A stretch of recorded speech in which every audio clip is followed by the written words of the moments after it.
Selamat bertemu kembali di pembelajaran biologi bersama dengan Umenijania.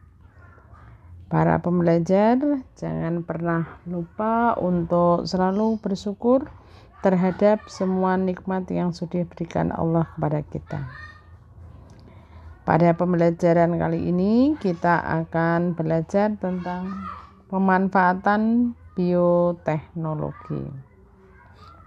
Setelah kegiatan pembelajaran, diharapkan para pembelajar dapat menganalisis pemanfaatan bioteknologi di berbagai bidang dan dapat menjelaskan dampak bioteknologi bagi manusia. Pemanfaatan bioteknologi saat ini sudah dikembangkan di berbagai bidang dengan tujuan untuk menghasilkan produk barang dan jasa. Dihasilkannya proses fermentasi pada pembuatan yogurt, keju, tempe, roti, kecap, dan cuka. Juga pembuatan protein sel tunggal, mikoprotein, yaitu makanan yang berasal dari miselium jamur. Kemudian pada bidang pertanian ditemukannya padi transgenik yang mampu mengekspresikan laktoferin dan tahan terhadap cuaca dingin. Kemudian tembakau yang resisten terhadap virus yang didapat dengan cara menggabungkan plasmid T dengan gen yang tahan terhadap penyakit TMV atau tobacco mosaic virus dan dimasukkan ke kromosom tembakau. Kemudian bunga anyelir yang anti layu ini mampu bertahan selama 3 minggu. Dihasilkannya buah tanpa busuk.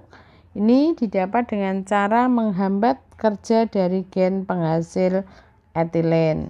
Kemudian tanaman kapas anti serangga diperoleh dengan memasukkan gel delta endotoxin Bacillus thuringiensis ke tanaman kapas melalui teknik DNA rekombinan.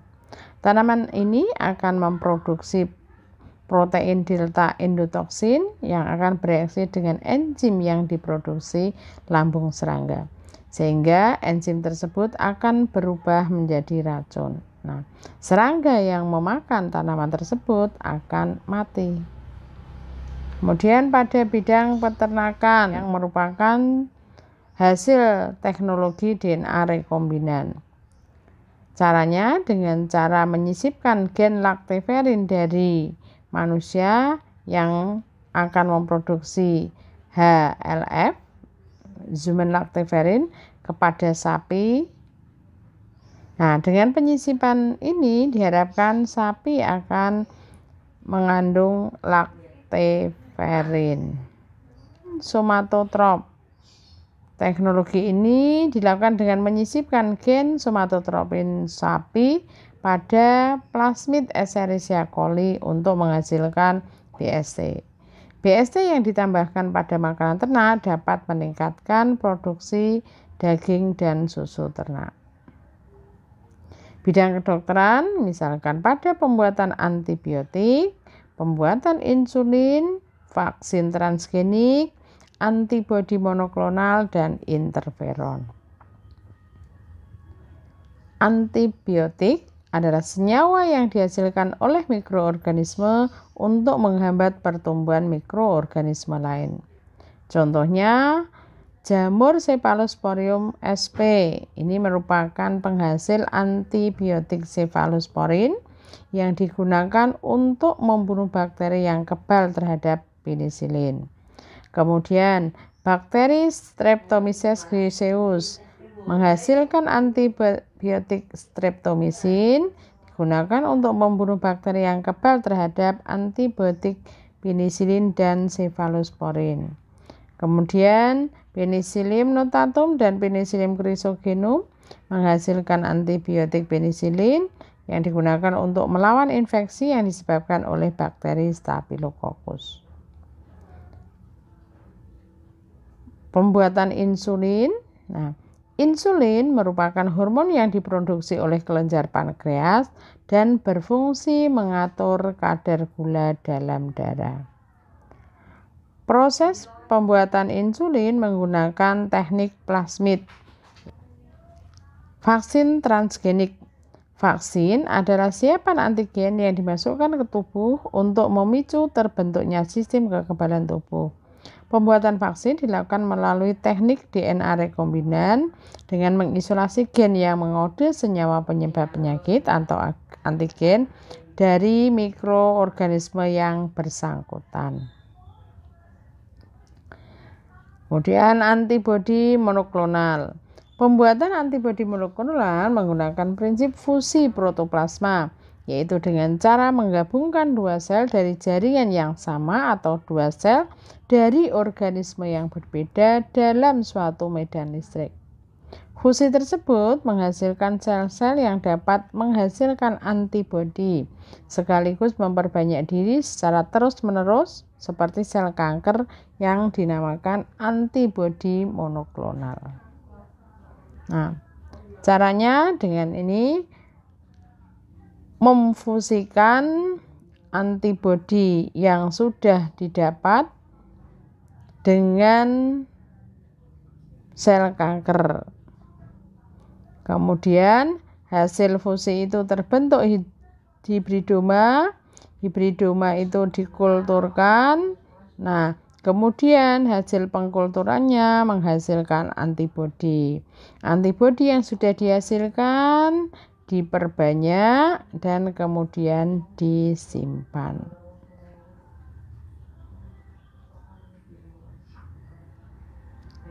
Interferon adalah protein yang dibentuk secara alami oleh sel-sel imun, misalnya sel darah putih dan fibroblast. Secara komersial, interferon diproduksi dengan menggunakan teknologi DNA rekombinan.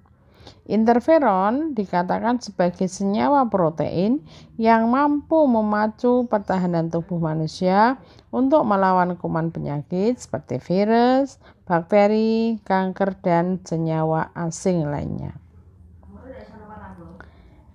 Aplikasi bioteknologi di bidang lingkungan untuk menangani pencemaran lingkungan. Misalkan proses pemurnian logam dengan menggunakan bakteri Theobacillus ferrooxidans. Bakteri ini mampu mengoksidasi belerang yang mengikat logam sehingga pencemaran lingkungan akibat limbah penambangan dapat dikurangi. Kemudian untuk mengatasi tumpahan minyak dapat digunakan bakteri Pseudomonas fotida.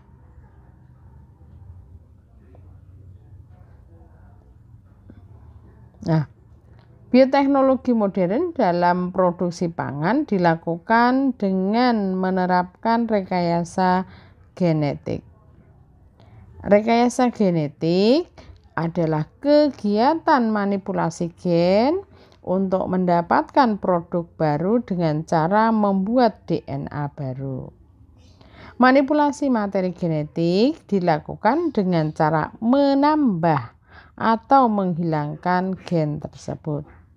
Salah satu produk hasil rekayasa genetik adalah dengan membuat organisme transgenik. Organisme transgenik bisa berupa tanaman transgenik maupun hewan transgenik. Tanaman transgenik adalah tanaman yang telah mengalami perubahan susunan informasi genetik dalam tubuhnya. Tanaman ini merupakan suatu alternatif agar tanaman tahan terhadap hama, sehingga hasil panen dapat melimpah. Bahkan, tanaman juga dapat direkayasa untuk mampu membunuh hama yang menyerang tumbuhan tersebut. Tahapan pembuatan tanaman transgenik. Pertama, identifikasi atau pencarian gen yang akan menghasilkan sifat tertentu atau sifat yang diinginkan. Gen yang diinginkan dapat diambil dari tanaman lain, hewan, cendawan atau jamur, ataupun bakteri. Kemudian, tahap cloning gen. DNA asing akan dimasukkan ke dalam vektor atau agen pembawa DNA, misalkan plasmid. yang merupakan DNA yang digunakan untuk transfer gen. Kemudian vektor kloning akan dimasukkan ke dalam bakteri sehingga DNA dapat diperbanyak seiring dengan perkembangan bakteri tersebut. Apabila gen yang diinginkan telah diperbanyak dalam jumlah yang cukup, maka akan dilakukan transfer gen asing yang sudah terbentuk tadi ke dalam sel tumbuhan yang berasal dari bagian tertentu. Misalkan dari bagian daun. Transfer gen ini dapat dilakukan dengan metode senjata gen, metode transformasi DNA yang diperantarai oleh bakteri Agrobacterium tumefaciens, dan elektroporasi, yaitu metode transfer DNA dengan bantuan listrik. Hewan transgenik. Awalnya, hewan transgenik merupakan bahan penelitian para ilmuwan untuk menemukan jenis penyakit yang menyerang hewan tertentu dan cara penanggulangannya. Perkembangan selanjutnya, penerapan teknologi rekayasa genetik pada hewan bertujuan untuk menghasilkan hewan ternak yang memproduksi susu dan daging yang berkualitas, ikan yang cepat besar, dan mengandung vitamin tertentu. Marilah sekarang kita lanjutkan ke beberapa teknik yang digunakan dalam penerapan bioteknologi modern. Pertama, teknik DNA rekombinan. Ya adalah teknik mengubah susunan DNA suatu organisme dengan menyisipkan gen asing ke organisme tersebut sehingga diperoleh sifat baru yang tidak dimiliki sebelumnya. Teknik ini digunakan untuk menghasilkan organisme transgenik. Proses DNA rekombinan meliputi isolasi DNA, dilakukan dengan tujuan untuk menyeleksi DNA yang dikehendaki. Kemudian transplantasi gen atau DNA, kemudian memasukkan DNA ke dalam sel hidup. Langkah proses isolasi DNA meliputi isolasi jaringan, kemudian pelisisan dinding sel dan membran sel, kemudian pengekstrasian dalam larutan supernatan, purifikasi atau pembersihan hasil ekstrak dan zat-zat lainnya, dan presipitasi. Transplantasi gen atau DNA. Transplantasi gen dilakukan dengan cara menyambung gen yang telah diisolasi ke dalam DNA plasmid vektor menggunakan enzim ligase. Enzim ligase mampu menyambung ujung-ujung nukleotida dan hasil penyambungan ini disebut DNA rekombinan yang mengandung DNA asli vektor dan DNA asing yang diinginkan. Memasukkan gen atau DNA. DNA rekombinan dimasukkan ke vektor sel bakteri ataupun virus melalui pemanasan dalam larutan NaCl atau melalui elektroporasi. Sel bakteri atau virus tersebut melakukan replikasi dengan cara membelah diri sehingga diperoleh DNA rekombinan dalam jumlah banyak. Kultur jaringan merupakan teknik perbanyakan tanaman secara vegetatif buatan yang didasarkan pada sifat totipotensi tumbuhan. Prinsip kultur jaringan adalah menumbuhkan jaringan maupun sel tumbuhan dalam suatu media secara aseptik.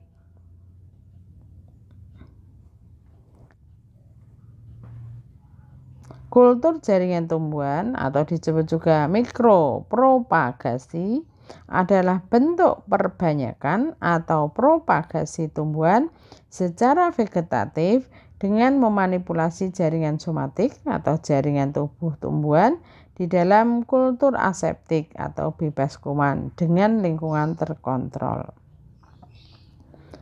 Kultur jaringan tumbuhan utuh dapat dihasilkan dari bagian atau potongan akar, batang, atau daun yang disebut eksplan yang masih hidup. Eksplan dapat membentuk tumbuhan yang utuh atau plantlet karena adanya sifat totipotensi. Prosesnya meliputi sterilisasi, penanaman eksplan, penyinaran hingga terbentuk kalus, subkultur kalus tumbuh menjadi plantlet, plantlet dibersihkan dengan air, plantlet ditanam, dan plantlet dipindahkan ke media. Sterilisasi eksplan dengan cara merendam eksplan dalam bahan kimia atau sterilan selama beberapa menit, lalu cuci dengan air steril. Penanaman eksplan pada media kultur pada medium agar yang telah dibuat. Kemudian meletakkan botol yang berisi eksplan dalam ruangan yang suhu dan penyiraman terkontrol hingga terbentuk kalus. Subkultur dilakukan beberapa kali sampai kalus tumbuh menjadi plantlet. Plantlet dikeluarkan dari botol dan akarnya dibersihkan dengan air bersih. Plantlet ditanam ke dalam pot-pot kecil. Apabila plantlet sudah tumbuh kuat, tanaman dipindahkan ke media tanah atau lahan pertanian. Cloning atau transplantasi atau pencangkokan nukleus digunakan untuk menghasilkan individu yang secara genetik dengan induknya. Proses cloning dilakukan dengan cara memasukkan inti sel donor ke sel telur yang telah dihilangkan inti selnya. Selanjutnya, sel telur tersebut diberi kejutan listrik atau zat kimia untuk memacu pembelahan sel. Ketika klon embrio telah mencapai tahap yang sesuai, embrio dimasukkan ke dalam rahim hewan betina lainnya yang sejenis. Hewan tersebut selanjutnya akan mengandung embrio yang ditanam dan melahirkan hasil cloning. Teknik bayi tabung. Teknik bayi tabung bertujuan untuk membantu pasangan suami istri yang sulit memperoleh keturunan. Hal ini dikarenakan berbagai faktor yang mungkin dialami oleh pasangan suami dan istri tersebut sehingga mengakibatkan pembuahan tidak dapat terjadi. Misalnya, tersumbatnya saluran. Pembuahan pada bayi tabung terjadi di luar tubuh induk betina atau fertilisasi in vitro. Sel telur yang telah dibuahi akan membentuk embrio. Selanjutnya, embrio ditanam atau diimplantasi pada rahim wanita yang diambil sel telurnya. Embrio tersebut tumbuh menjadi anak yang siap dilahirkan.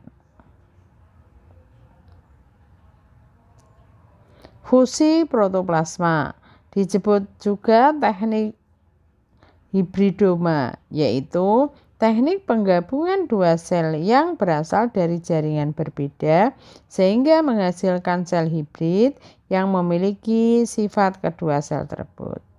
Penggabungan sel terjadi dalam suatu medan listrik. Fusi protoplasma pada sel hewan atau manusia dimanfaatkan untuk menghasilkan hibridoma atau sel hibrid. Misalnya, fusi antara sel pembentuk antibodi, yaitu sel limfosit B, dengan sel meloma atau sel kanker. Sel hibridoma yang dihasilkan dapat membelah secara tidak terbatas seperti sel kanker, tetapi juga menghasilkan sel antibodi seperti limfosit B. Setiap sel hibridoma menghasilkan antibodi yang sifatnya khas, sehingga hibridoma yang dihasilkan harus diseleksi terlebih dahulu untuk selanjutnya digunakan. Teknik fusi protoplasma, langkahnya menyiapkan protoplasma dari tumbuhan, kemudian menghilangkan dinding sel tumbuhan dan mengisolasi protoplasmanya, Kemudian menguji viabilitas atau aktivitas hidup protoplasma yang diperoleh, melakukan fusi protoplasma dalam suatu medan listrik, menyeleksi hasil fusi protoplasma, dan membiarkan hasil fusi protoplasma. Selain memiliki manfaat, bioteknologi juga memiliki bahaya atau dampak negatif. Antara lain, bisa digunakan untuk membuat senjata biologis, bisa memunculkan organisme dengan strain jahat, bisa mengganggu keseimbangan lingkungan, juga bisa digunakan untuk melaksanakan kegiatan atau aktivitas yang melanggar hukum dan nilai-nilai masyarakat. Untuk mencegah dari bahaya bioteknologi tersebut, maka perlu adanya peraturan izin atau rekomendasi melakukan rekayasa genetik. Kemudian melarang cloning pada manusia. Kemudian menetapkan undang-undang larangan pembuatan senjata biologis serta membuat standarisasi prosedur kerja laboratorium. Demikian para pembelajar, semoga apa yang kita pelajari ini bermanfaat dan dapat menambah wawasan kalian.